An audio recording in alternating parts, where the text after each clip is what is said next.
Summer heat nu cool shades తో beat చేయండి. Mr. Opticals Mr. Cool offer. Up to 75% off in summer glasses. అందరూ అనుకుంటారు parents ఏంటి పిల్లల జీవితాన్ని మేము ఎలా నాశనం చేస్తాం మీరు అలా ఎలా చెప్తారు అని అంటే అది చూశాను కాబట్టి చెప్తున్నా. అందరూ పేరెంట్స్ కాదు, కొంతమంది.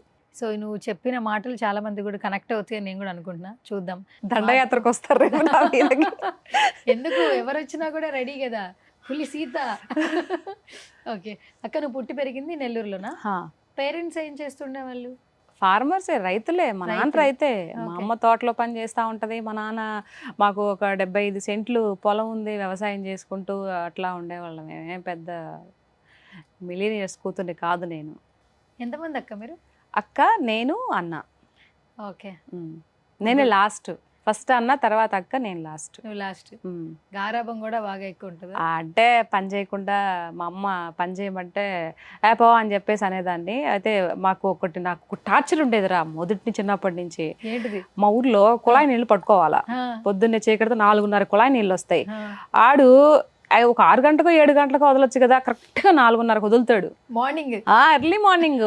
మా అమ్మ చీపర్ కట్ తిరగేసి కొట్టేది. అబ్బా లేయి లేయి లేయి అని అంటే లేసేది కనుక, కొడితే అప్పుడు లేసేదాన్ని. అబ్బా వీడు ఇప్పుడే వదలాలా అని చెప్పేసి నాకు అది పెద్ద టార్చర్ గా ఉండేది. అది నేను మర్చిపోలేను అసలు. ఎన్నేళ్ళు అలా జరిగింది? ఆల్మోస్ట్ అయిందిరా పెళ్ళయిందాకా. అత్తారింటికి వచ్చిన దాకా ఇదే పాపతి.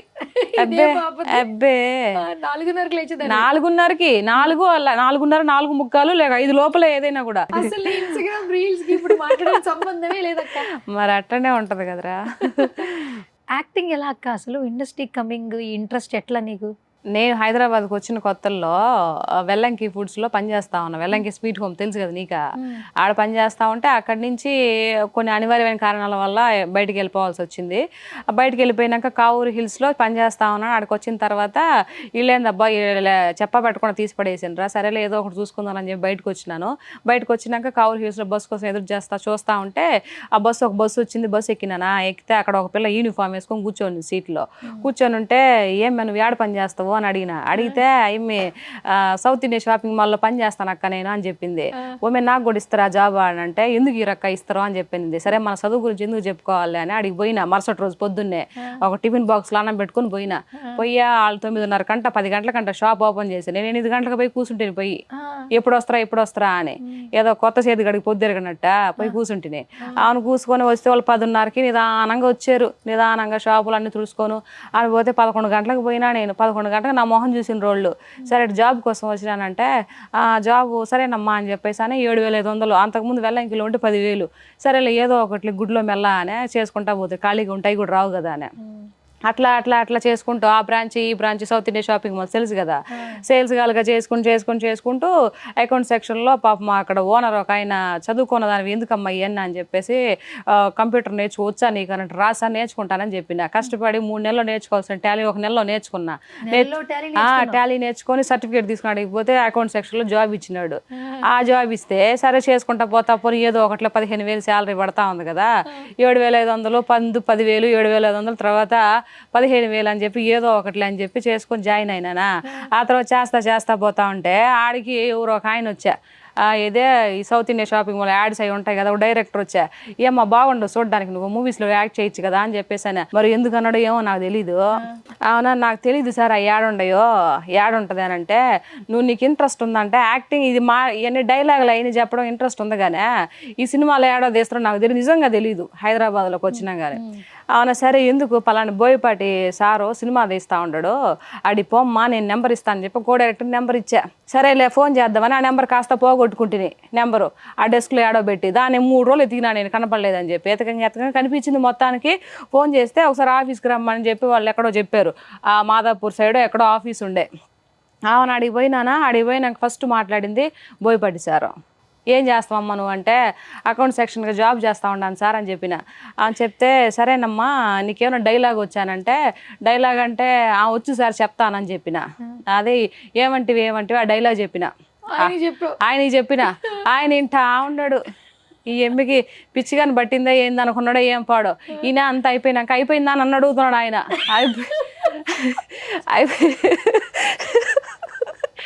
అయిపోయింది సార్. అరే నువ్వు నాకు నవ్వు వస్తుంది. సరే అమ్మా నువ్వు మంచిగా జాబే చేసుకో, మా వాళ్ళు ఉంటే చెప్తారా, ఫోన్ నెంబర్ కింద రాసి ఇచ్చిపోయా అని చెప్పేసి అన్నారు. సరేనని రాసి ఇచ్చిపోయినాను.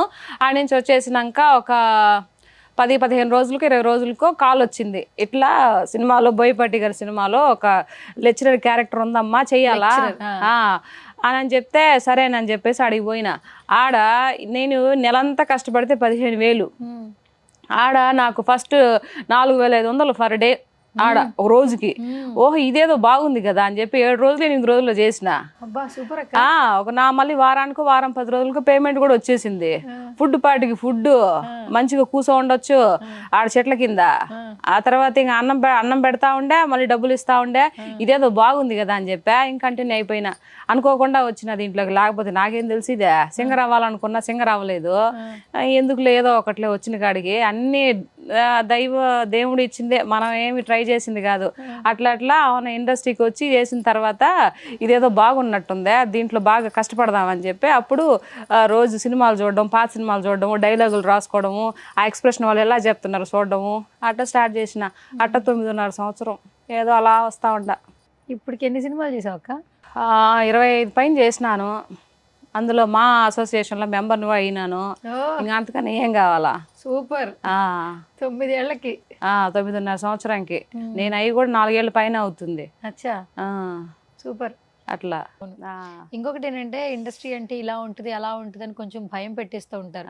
అలాంటిది నువ్వు ఊరి నుంచి వెళ్ళి ఏమీ తెలియకపోయినా, ఇక్కడ అసలు ఎవరూ తెలియదు, ఆఫీసులకి ఫొటోస్ ఇచ్చి నెంబర్ పెట్టి వస్తుందో లేదో తెలుసుకుని, తర్వాత వచ్చిన తర్వాత వెళ్ళి మీట్ అయ్యి, తర్వాత మాట్లాడి సినిమాల దాకా వెళ్ళి షూటింగ్లు చేసుకుని, మళ్ళీ ఇక్కడ షూట్ లేకపోతే మళ్ళీ ఊరెళ్ళిపోయి వాళ్ళతో ఉంటూ, నిజంగా ఒక ఇది షూటింగ్ అంటే ఇప్పుడు మొన్న ఈ మధ్య 1.5-2 years లోనే ఊరికి వెళ్ళిపోయేది.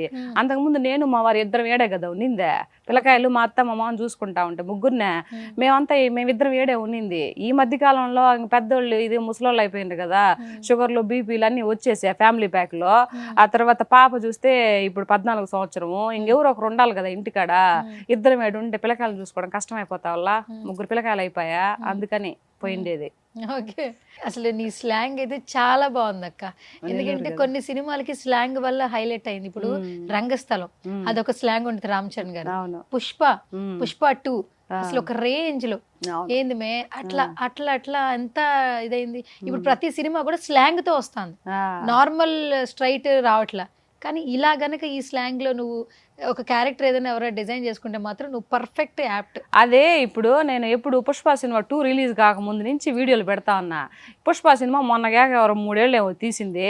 నేను పుట్టి పెరిగింది ఇప్పుడు 32 సంవత్సరాలు అవుతుంది నేను పుట్టే నెల్లూరు మా స్లాంగ్ కాపీ కొట్టిన అంటున్నా. ఇది ఏమైనా పద్ధతేనా? నాకు అసలు నచ్చలే ఈ పద్ధతి. నేను నెల్లూరులో పుట్టి పెరిగి ఆ భాషలో మాట్లాడుతా ఉంటే నువ్వు పుష్పను చూసి మాట్లాడుతా ఉండ కాపీ కొట్టిన అంటున్నా. నేను కాపీ రైట్ వేయాలా, వాళ్ళు నా మీద వేయాలి కాపీ రైట్, ఎవరి మీద ఎవరు వేయాలా? అట్లా ఉంది పరిస్థితి. మెసేజ్లు పెడుతున్నారు. అట్లా నువ్వు కదా మాట్లాడుతూ ఉండేది, పుష్పాన్ని చూసి కాపీ కొడుతున్నావు అని అంటే, ఊరే నేను కాపీ టీ కొట్టడం లేదురా, నేను పుట్టింది నెల్లూరు, మాదే నెల్లూరు, నేను మాట్లాడేది అని చెప్పేసి చెప్తే అప్పుడు అవును ఇంకా సైలెంట్ అయిపోయినరు. అంటే ఇప్పుడు నీకు ఇన్స్టాగ్రామ్ లో పెడుతున్నారా? ఇన్స్టాగ్రామ్ లో మెసేజ్లు పెడతా ఉంటారు. వీళ్ళకి ఏం పని పట్టలేదు, ఊరికి మెసేజ్లు పెడతా ఉంటారు. నేను ఏది మాట్లాడినా అన్నా. మొన్న నేనేదో ఇది రఘువరన్ బీటెక్ లో ఒక డైలాగ్ ఉంది చూడు, ఆ డైలాగ్ పెడితే నేనేదో జగన్మోహన్ రెడ్డి అన్నాను, నేనేమో పవన్ కళ్యాణ్ అయినట్టు, నేను జగన్మోహన్ రెడ్డిని అన్నట్టు ఓయమ్మ ఎన్ని బూతులు తిట్టిపోసింది తెలిసిన ఇల్లా. అబ్బే నాకు అసలు నచ్చలే వీళ్ళ పద్ధతి. నేనేదో డైలాగ్ పెట్టుకుని ఇది చేస్తే పెద్ద డైలాగ్ అనే వీళ్ళు నేను జగన్మోహన్ రెడ్డి అన్నాననే నాకు మాటలు అన్నారు వీళ్ళు నన్ను. సరే అంటే అనుకోండి నాయన ఏం కాదులే అని చెప్పేసి వదిలేసిన. ఓకే, నువ్వు నార్మల్ గా నీ అభిప్రాయం చెప్తున్నావు అంతేగాని పొలిటికల్ సైడ్ ఏమీ కాదు కదా. నీ పొలిటికల్ సైడ్ చాలా రీల్స్ ఉన్నాయి, నువ్వు మాట్లాడిన రీల్స్ ఉన్నాయి, డాన్స్ వీడియోస్ ఉన్నాయి, నువ్వు సాంగ్స్ కి లిప్ మూమెంట్ ఇచ్చిన రీల్స్ ఉన్నాయి. కానీ పొలిటికల్ సైడ్ మాత్రం ఎక్కువగా వైరల్ అయిపోయినాయి.